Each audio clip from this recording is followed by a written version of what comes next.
Hello and welcome again. Last time I did not do the maven. I'm going to show you just... I'm gonna test how fast I'm gonna kill her. However... Alright, we're gonna talk today about all the strengths and weaknesses about the build. Probably also gonna show sample of the POE. Did I do a mistake again? I think I did a mistake again. Yeah, I need this one, not this. What is this? Alright.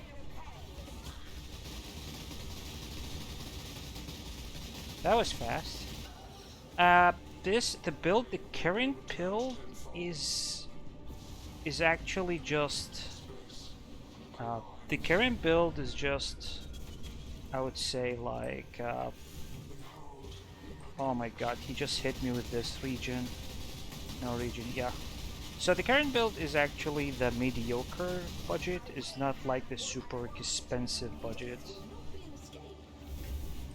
Oh, it's the memory game. Alright.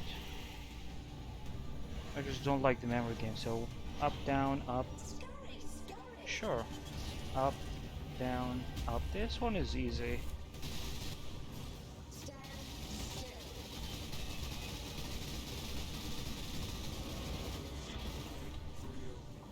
And then light comes in here. Yeah.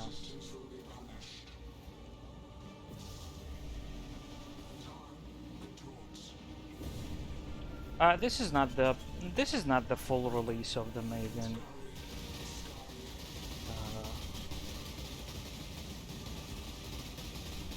I mean, not the full strength Maven. Probably the strong Maven is just horribly strong. I'm actually not very good at the mechanics, but definitely if you're good at the mechanics, you can actually do it. So left, right, up and down. So it's just... I think it's counterclockwise. Like this, like this, like this, and like this. Oh, again like this. Alright. Wow. Almost screwed this up. Almost.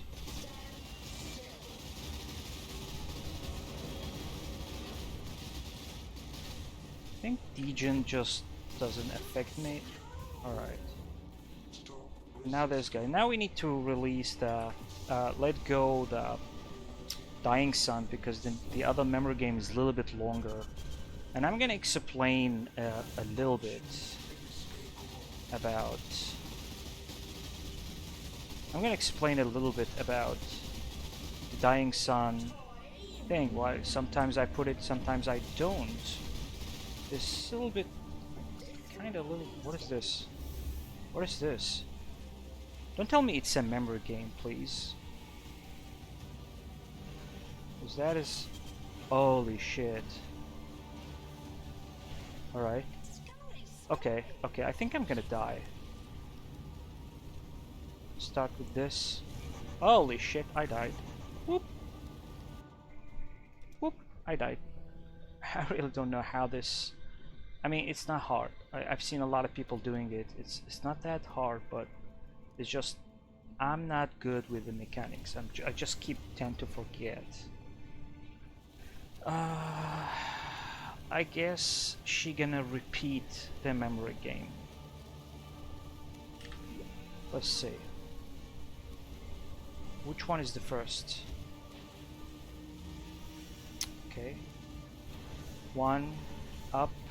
Okay. Okay. Okay. Okay.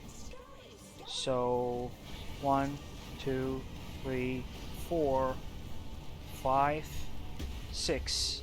Yep. Okay.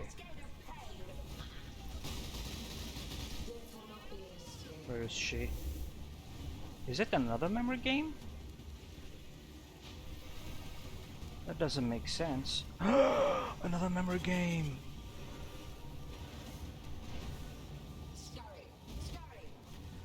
1, 2, 3, 4, 5, 6.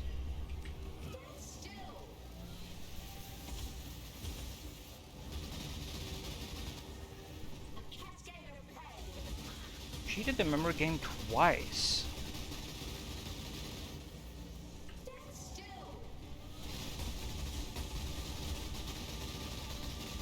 She's scary.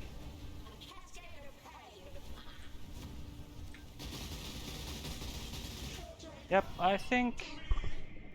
Yeah, it's done. All right. Trash. All right.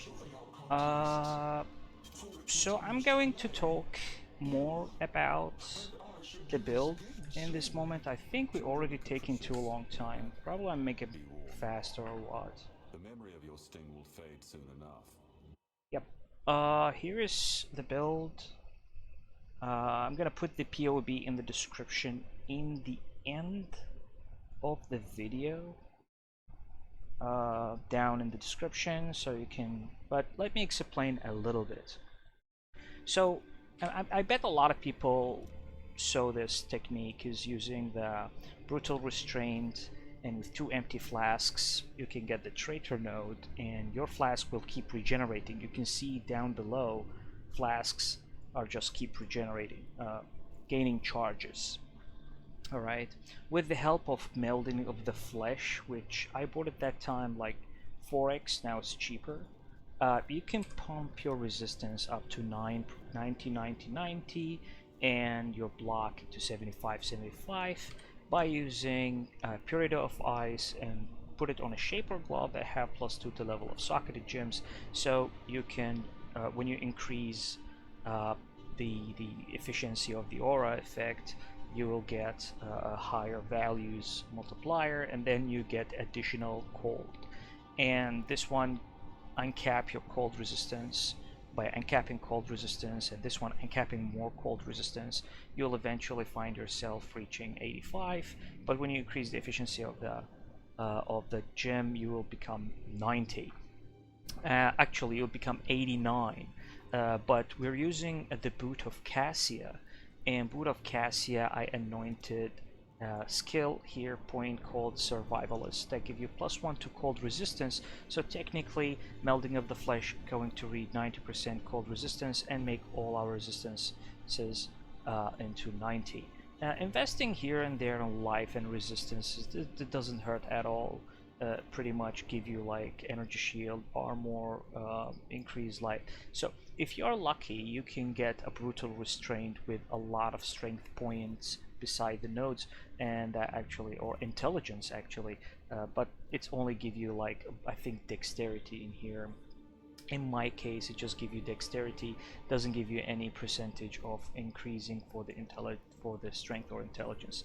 Yes, we are doing strength stacking in here, intelligence stacking in here. We're taking Iron Will, we get a lot of boost to the damage. And we're reserving our life and our mana. Using the Ivory Tower, we will get more energy shield. So this is the perfect combo. However, I'm using Astra Mentis. It's pretty fucking cheap. People use Eye of the Great Wolf with a lot of investment. You can still use the Eye of the Great Wolf, but pretty much expensive. We're talking about between 5 Exalted Orbs, the worst one, into 50 Exalted Orb, but this one here cost me only like 60 C or something, and you just put some attribute and you enchant it with Charisma to increase your the aura strength, and everything will be in the POB. However, if you want more damage, you easily can get Arcane Potency, Critical Mystery, and Mastery, and some critical strike chance and multiplier. If you want survivability, you can remove this cluster. You're gonna lose around 1.5 million DPS, but you're gonna go into Sanctum of Thought. You take reduce extra damage from critical strikes, and you can get like Divine Shield if you have an extra. This character is level 98. Die occasionally, although I use a couple of Chiulas to level up. But however, this one here is not unintentionally. We need some leech because some of the maps have no energy shield regeneration and recovery, so this one is enough to recover back our energy shield. Now for the Watcher Eye, I'm gonna talk a little bit about it. This one I bought for 80 C. Actually, you can find it cheaper. It says gain 8% of maximum mana as extra energy shields. You get like extra energy shield, and it have gain flask charge when you deal a critical strike. That's why I'm using Dying Sun. If you don't have that line, the flask charge, don't use Dying Sun, please. Just 3 flasks and you're good to go. But if you have that line, you can pop the flask whenever you want. Hopefully that the enemy does not have some phase that will take long time, where the enemy going to talk and then waste the time. Because once you put it, like once I put it in here, if I'm not hitting any enemy, simply you can see my flasks are no longer gaining a lot of charges, and they get just empty fast. And so yeah, you just remove it when you don't fight, and we go into the fight, you can just spam it, put it there whenever you hit an enemy. Now in this build, I'm not using Ice Spear, fire additional projectile. I'm just using Ice Spear.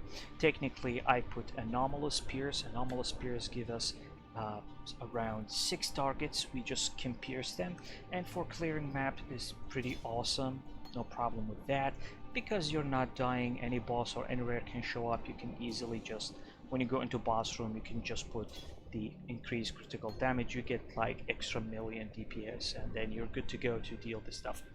You don't need additional projectile. Instead you need energy blade, have increased attack speed, or any other enchantment that will reduce mana from your auras or increase effectiveness or something else.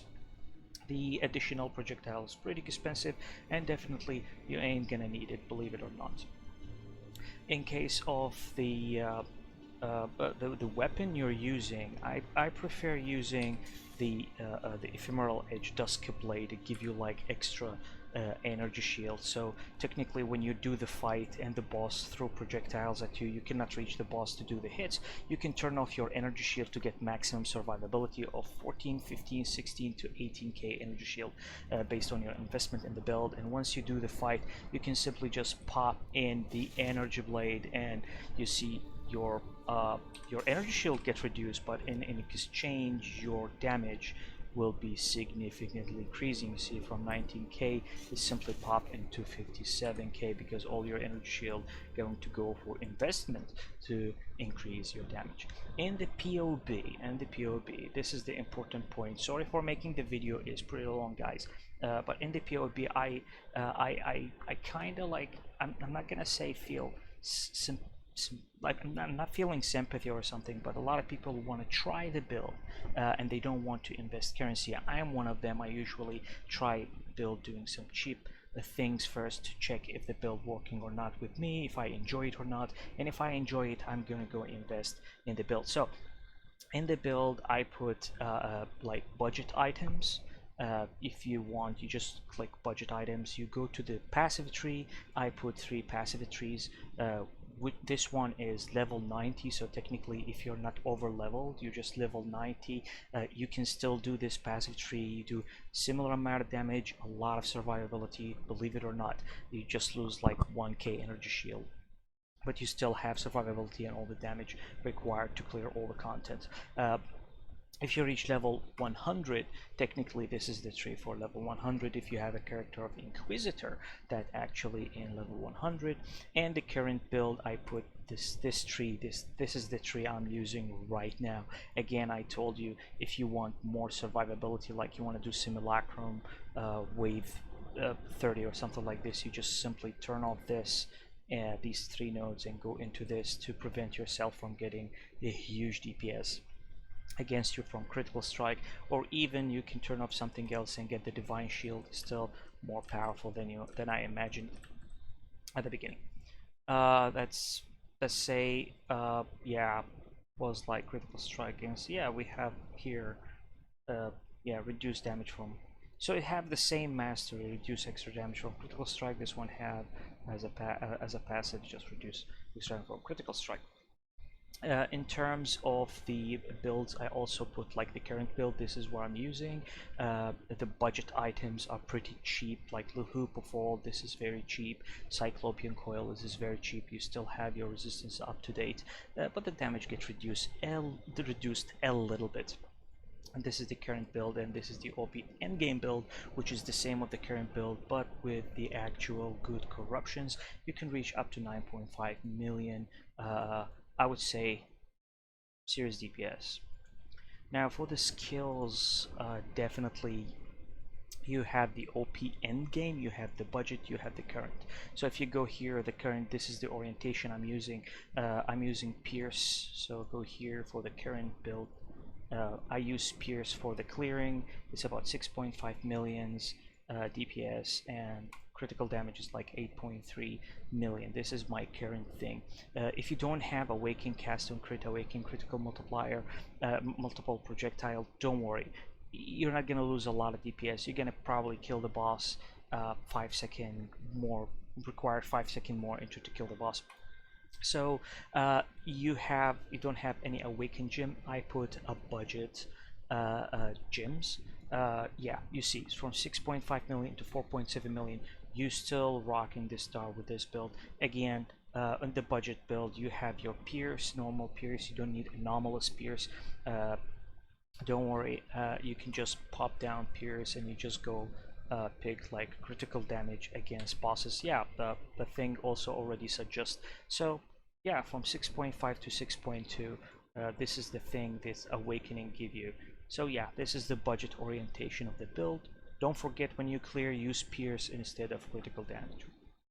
An OP build, this is if you have a lot of currency, definitely you're gonna get some good Cyclone, Ice Spear. You get Anomalous Ice Spear, Cast on Crit, Awaken, Awaken Great Elemental Projectile, critical damage, and Inspiration. You don't need to use Pierce because you're rich and you can afford to get 7 Exalted Orb Gem, probably level 21, 30 Exalted Orbs, Anomalous Ice Spear. So yeah, so you can just do the budget one, and then when you collect currency, you can aim higher to the most expensive one.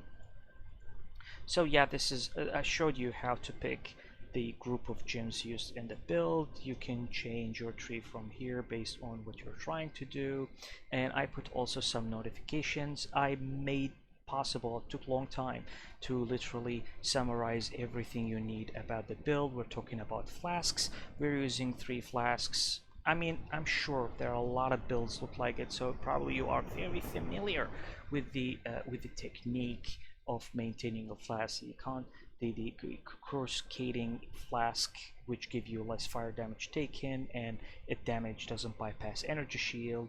You have lightning res, less lightning damage taken with increased duration and additional elemental resistance. The next one is like cold resistance, less cold damage taken, reduce charge use or increase duration, not a problem, with preferably increase armor during flask effect. This is really good.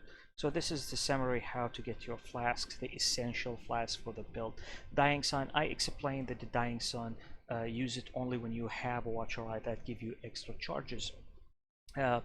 Also, using Great Elemental Projectile is okay, definitely okay. You don't need the greater, you don't need Awakened one. The Awakened will just give you an extra 500k DPS because it fire additional projectile. And also always turn off your energy shield during the fight if you're fighting Cyrus, if you're fighting Uber Cyrus, if you're fighting really like Uber Maven, probably something else.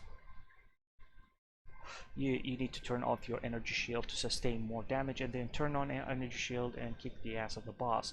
For the auras, sometimes when you do the build, you're gonna notice that you'll have a minus reserve life, not enough life to reserve. So I put vitality with the arrogance, so whenever you go under 0, so you don't have enough life to reservation, just lower down the level of vitality. Sell the vitality gem with the scouring orb to get back from the vendor a lower level vitality gem. Alright, and I use in the build, the current build, I use discipline. In the POB I put discipline, but you have to use Val discipline. Sometimes a very heavy degen and in very modded map will lower down your energy shield. You will have a panic button. The Val discipline will replenish all your energy shield where you get a safe escape into somewhere that you don't die. I put also the prices of the build at the point where I start making the build. Forbidden Flesh, Forbidden Flame, I bought it for 1.5x each. Now I think it's getting more expensive because a lot of people paying attention to it. You can remove it. You're only going to lose a little bit energy shield. You're a little bit going to lose a little bit of armor. So if you have Forbidden Flesh and Forbidden Flame, it's very good. If you don't have it, it doesn't mean the build doesn't work. Definitely, we can go and try it and see our thing. This is the current build. We can see here Forbidden Flesh. If I turn it off, I'm not gonna lose a lot of energy shield. Probably only 500 energy shield and some around 40,000 armor. So yeah, this is not very critical for the build. This is just a quality of life and insurance of survivability. For the Watcher Eye, Brutal Strain 40C, Melting of Flesh 3.5 Exalt. So if you have like a budget of a 10 to 12 Exalted Orb, you can try doing the budget one and then upgrade your rings into the rings. For example, these rings I have in the build, I crafted myself by using the essences. So I just slam essences to get strength and intelligence, crafted on Channel skill, have minus mana. This build, I got it as a Stygian Vice. I slammed it with Warlord and then change the influence using the Harvest Craft until I get Elder. You can get Hunter, and then I slam it with just one or two fossils of attribute, and it got this tier 1 maximum attribute. Was very lucky because I got tier 1 strength too and some tier 1 resistances, but you don't need the resistances. And again, the Cyclopean Coil actually can do the same thing that this build is doing. However, why I picked a Stygian Vice is simply if I remove it, this one here, it's a cheap way to get Corrupted Blood immunity. It's just an abyssal jewel with Corrupted Blood immunity. You can stick it here because in your passive tree you don't have any other space to put your gems whatsoever.